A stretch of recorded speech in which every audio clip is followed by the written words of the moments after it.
Hello guys, how are we doing? Today's video is going to be based around the fact that we are finally coming out of the beta with ranked play on Vanguard, which is good because it comes with a couple of changes, which I'm going to go into deeper into the video. Before we get into it though, I just wanted to say what the gameplay is in the background. So it's hardpoint on Tuscan, as you can tell.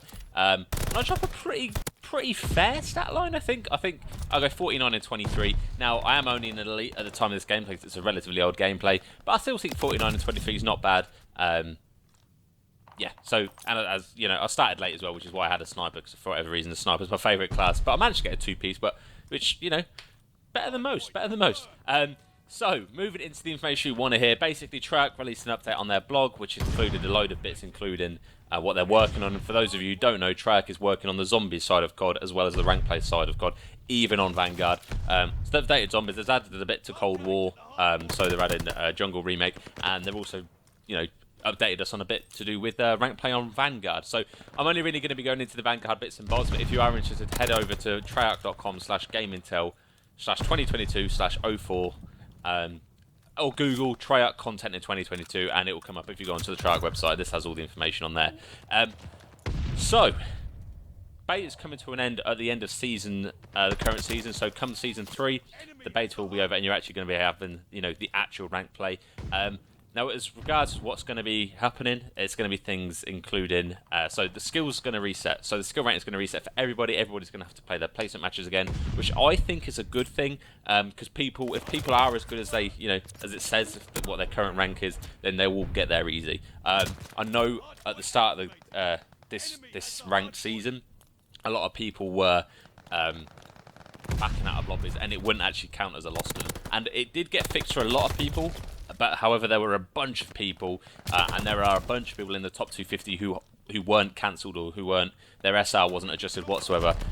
So this will be quite a nice restart, just to make sure that everyone is where they say they are, or where they should be.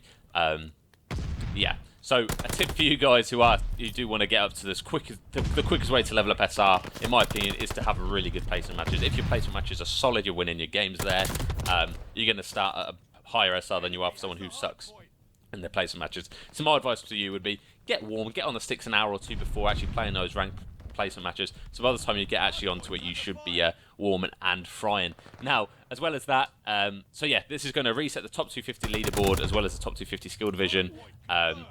So that's going to be interesting. So yeah, everyone will have to do the placement games again. There's going to be new skill rewards, more party restrictions and quitter penalties, and then more transparency about progression. Now, they haven't gone into too much detail, but this is just going to be a video more of what they have told us and my thoughts on what they have and what it could mean. So what they've said is that it come with, well, the current beta, Vanguard ranked beta, come with rewards, but oddly enough, the reward for it at the moment was an STG, which isn't a competitive gun. It's not the gun people use, so I don't know what it is. But they have said next time around they're going to be serving up competitive meta blueprints. So it's going to be a blueprint to unlock for the automaton and the MP40, which is going to be good fun. And they're going to also bring out a new camo linked to ranked, which you will be able to use as a bit of a boasting rights in Warzone or multiplayer. Which should be good fun, as well as new weapon charms as well. But the main thing for me is that we're actually finally getting an automaton and MP40 ranked skin. I mean, we do have the rat, but other than that, the automaton and the MP40 really the main guns that use. The Kar 98 is often used as a sniper. But yeah, the STG just didn't make sense. So I'm glad they're bringing out a blueprint for the automaton and the MP40, just so that we've got, you know, something we can actually use. Yes, so new things that are also going to be coming, that if you played in the beta season 2, which most of you guys watching this video will have, if you played in the ranked beta at season 2, you'll get an animated emblem to represent that you have played it, you've played a lot in it, so that'd be cool to, you know, to show off if you'd like to. They've also said that they're going to be expanding party skill restrictions. Now, that either means they're making the restrictions less or restrictions more. I'm not quite sure on the terminology. The fact they're saying they're expanding the party skill restrictions says to me that they're going to let more people play with each other, which I hope isn't the case. I think it would be nice to play with your mates, but to be a truly competitive ranked setup, you should be playing with people around a rank similar to you. So I do feel like the restrictions should still be quite tight if you're in that Master or Challenger sort of setup, like those higher ranks. But I don't see any reason you not be able to fry on the lower ranks. I don't think that's too much of a problem. Obviously, if you are playing against the people at the very bottom of the sort of the area of ranked, you don't want to be able to let someone who can fry in there because it's just not going to be fun for them. But yeah, so I hope they haven't made it too wide of party restrictions so that anyone can play with anyone pretty much.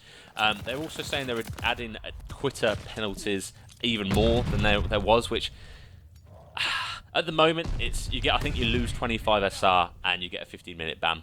That's fine, and I sort of like that. And to be fair, I see no problem with making that more so people don't quit. In my opinion, I still see people quit. However, they need to fix the game backing you out of lobbies before they do this. I have been backed out, I think only twice to be fair, but both times I've had to wait 15 minutes to get into a new game and I've lost 25 SR.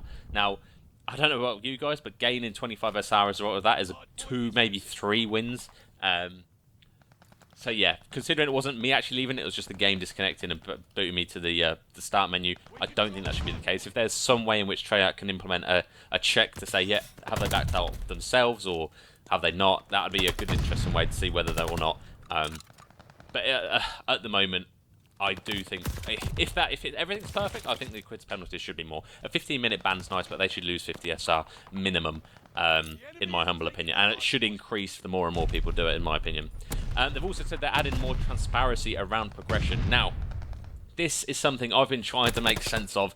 I've got a spreadsheet listing all my games and all my stats in each game, just to try and make sense of what causes a gain in SR or not so much a gain in XR. So you guys know that if you lose SR, and if you win SR, but it's not a standard rate depending on whether you win or not.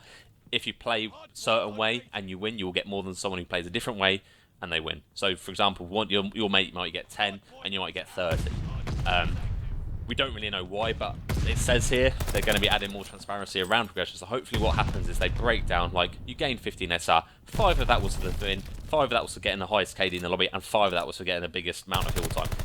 I know that's, something like that would be fantastic. It'd make people want to jump on the hill, so I think at the moment, a lot of people's thoughts are it just does it on who comes top of the leaderboard, which is fine, but that makes people want to kill Hall. That makes people want to, go for kills. They don't really want to play the objective. Because at the end of the day, if they still win, if they win and then they're bottom of the leaderboard because they're sat on the objective, they're going to get 10. So I hope this does make it a little bit more transparent and it is more favoured towards the winning side of things rather than individual performance, because I feel like the whole team should be playing to the win. And I feel like if you are... Another change I'd like to see them make with the SR is that if you are playing against people higher ranked than you, you should lose SR as well. So I think that should be in there somewhere. It's very complex, don't get me wrong, especially from a developer standpoint, because it depends. You got to manually code it, and I'm not a coder, but I can guarantee it's not an easy thing to do. I also think another thing, in my humble opinion, is if you still, say for example, you're on the losing team, but you still drop 40 kills, your KD's still above 1.2. And you've got like a good minute and a half, 2 minutes on hill time, for example, on hardpoint. You've played very well. And if you're losing and you're still playing well, you should lose a minute amount of SR. 5, maybe even 2 SR. You did lose, but then again, if you there's nothing you can do about it if you're still playing that well. Yeah, I think there needs to be a slight tweak. I think the SR is quite good. And to be fair, other than that, there isn't really much they're changing. I'm quite happy with it. This is the best rank system we've had in COD for a long time. It's much better than Black Ops 4. It's much better than Cold War's ranked system. I agree that the game itself might not be as fun as those games. However, the actual ranking system is better, in my humble opinion. World War II is pretty good, and before that, you got the old Black Ops series, which were also very good rank systems. Yeah, other than that, that's pretty much all they've got. As I said, check out their website if you are curious to see what else is going to be coming other than rank play bits and bobs. But yeah, what are your thoughts on this? What are you hoping to see additional to this? Myself, I'm hoping for more maps to come out. I know when the game was initially released, I said we might be getting a remake of Saint Marie and London Docks, which were smashing maps from World War II. And I'm hoping they come up because it's a bit stagnant. And there also is talks of making. I think the pros are currently trialing Control on Berlin, where the points I think are P1 and P2. So that'll be interesting if that works. But I do think we need a little bit more maps to freshen up a bit. Cold War did it last year where they introduced Express, and I don't think they added any more. I might be wrong, I can't remember. My memory's awful, honestly. I can't remember what I did yesterday. But yeah, is there anything you hope to see that I haven't mentioned, or is there anything you think they should be fixing? It'll be interesting to know your thoughts, because as always, I don't think of everything. Yeah, any questions, as I say, leave it down in the comments below, and I will catch you in the next video. The gameplay is going to be running for the rest of the video. It is coming to an end, and it is close, so make sure you guys stay to the end to see who eventually gets the dub. But as I say, it's a good gameplay, so I hope you enjoyed it anyway. Have a good rest of your weekend, lads, and I will catch you on the flip side. Ciao.